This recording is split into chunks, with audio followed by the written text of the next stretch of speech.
Avec la multiplication du nombre de modèles hybrides au sein de la gamme Toyota, on pensait que le géant japonais délaissait quelque peu la Prius. Pourtant, celle qui fut la première berline hybride commercialisée au monde revient aujourd'hui dans une 5e génération. Alors comme à son habitude, la voiture innove. Première nouveauté, elle est enfin jolie. Deuxième nouveauté, sous son capot, on ne trouve plus une mécanique simplement hybride, mais une hybride rechargeable.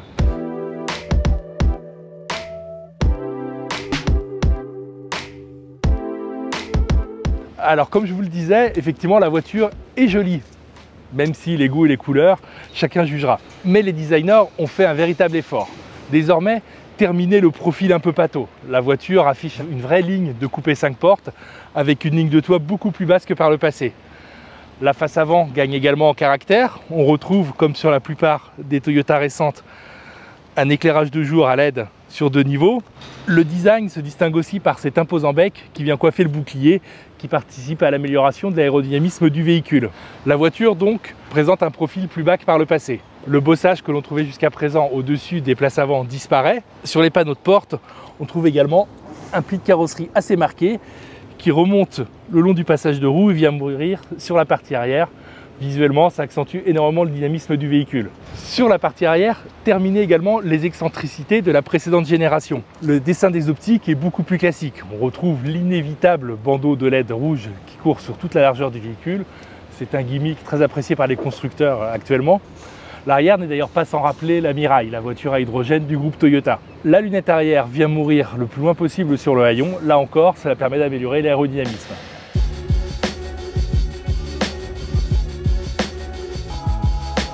Tout comme à l'extérieur, Toyota s'est attaché à supprimer l'aspect baroque de l'habitacle.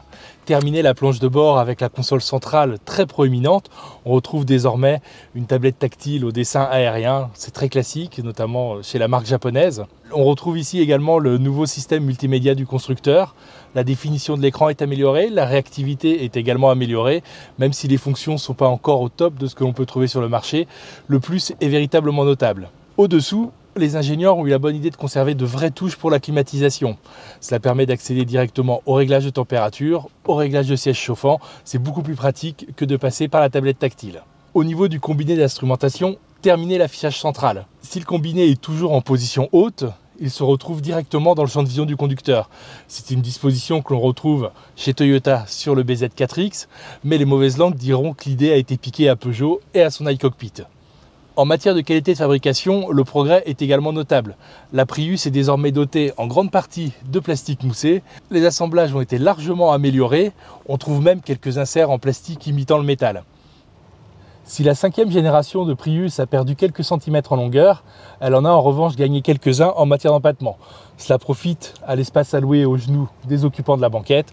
On trouve enfin ces aises sans trop de problèmes. En matière d'espace alloué aux coudes, toujours rien de formidable. Mais pour caser 2 adultes, cela suffira largement, d'autant qu'il profite désormais d'un accoudoir central. En revanche, le dessin plus plongeant de la ligne de toit est très pénalisant en matière d'espace alloué pour la tête. 2 adultes de taille moyenne auront tendance à cogner assez facilement dans le plafond. Par rapport à la précédente version hybride rechargeable, Toyota a revu la disposition de la batterie. Désormais, celle-ci se trouve sous la banquette arrière. Malgré cela, le coffre ne grandit pas beaucoup. Il mesure toujours moins de 300 litres, c'est-à-dire moins que la plupart des citadines du marché. La banquette, pour sa part, est toujours rabattable 1/3 tiers. En revanche, on ne trouve pas de double fond qui permettrait de ranger 2 petits objets. Toutefois, une petite astuce appréciable fait son apparition. Sur la paroi latérale, on trouve une prise de 130 volts. Ce sera très pratique pour brancher tout objet électrique tel qu'une gassière lors des longs départs.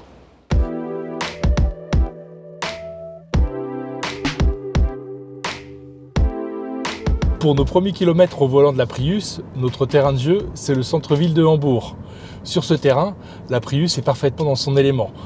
Dans ces conditions, Toyota promet jusqu'à une centaine de kilomètres en mode tout électrique lorsque la voiture est équipée des jantes de 19 pouces et jusqu'à 111 km avec les jantes de 17 pouces qui équipent la version de base. Il faut dire que Toyota a doté sa Prius hybride rechargeable d'un mode de traction innovant. C'est la voiture qui gère automatiquement le passage entre le mode zéro émission et le mode full hybride.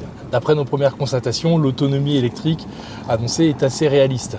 On en a une consommation aux alentours des 15 kWh au 100 km, sachant que la batterie À une capacité de 13,8 km, les 80 km en zéro émission devraient être atteints sans difficulté. Niveau confort, rien à reprocher non plus à cette Prius. L'amortissement est souple, il avale sans difficulté les déformations du bitume, les ralentisseurs et même les pavés que l'on trouve assez fréquemment dans cette ville allemande.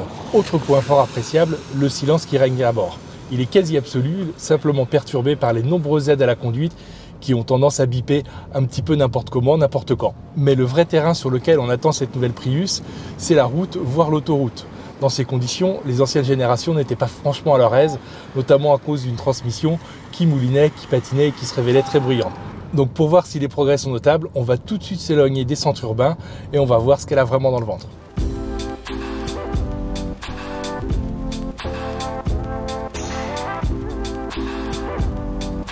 Bon, comme il fallait s'y attendre, la Prius ne s'est pas totalement défaite de ses vieux démons. Lorsque l'on accélère, notamment sur autoroute, sur voie rapide, la transmission mouline, patine et au final, le niveau sonore à l'intérieur est très élevé. Mais la hausse de puissance permet enfin d'avoir des accélérations, des performances dignes de ce nom. Il faut dire que la puissance cumulée du moteur hybride de la Prius PHEV est désormais de 223 chevaux, soit une centaine de chevaux de plus que la précédente génération. Sur voie rapide, on apprécie le comportement routier serein du véhicule, le confort, la suspension amortit parfaitement les déformations du bitume, tout comme en ville. Le niveau sonore, hormis celui du moteur, reste très acceptable, les bruits aérodynamiques notamment sont très bien filtrés. Sur des routes plus sinueuses, le comportement routier se révèle être une vraie bonne surprise. La Prius fait preuve d'un mordant qu'on ne connaissait pas. Le train avant se révèle extrêmement précis, à aucun moment le train arrière ne se montre baladeur. Franchement, à aucun moment nous n'aurions parié prendre du plaisir à conduire une Prius. En termes de consommation, en revanche, pas de surprise. La Prius affiche un bilan exceptionnel. Alors certes, comme nous le disions tout à l'heure, en ville, il est tout à fait possible de fonctionner au quotidien en mode 100% électrique. Sur route, sur autoroute, ce sera plus difficile, notamment lorsque la vitesse s'envole au-delà des 100 km/h. Mais même dans ces conditions, le mode hybride remplit parfaitement son office, tablé sur une moyenne de 5 litres au 100 km sur autoroute. La faible appétence de la Prius pour le sans-plomb aura au moins pour mérite de compenser des prix de vente qui, eux, sont en forte augmentation. Sur la version milieu de gamme design, qui représentera plus ou moins en France 8 ventes sur 10, comptez quasiment 50 000 € pour un modèle équipé de la peinture métallisée. C'est beaucoup.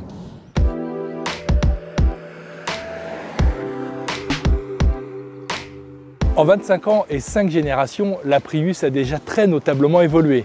Ce nouvel opus marque toutefois un tournant plus marqué que les précédentes générations.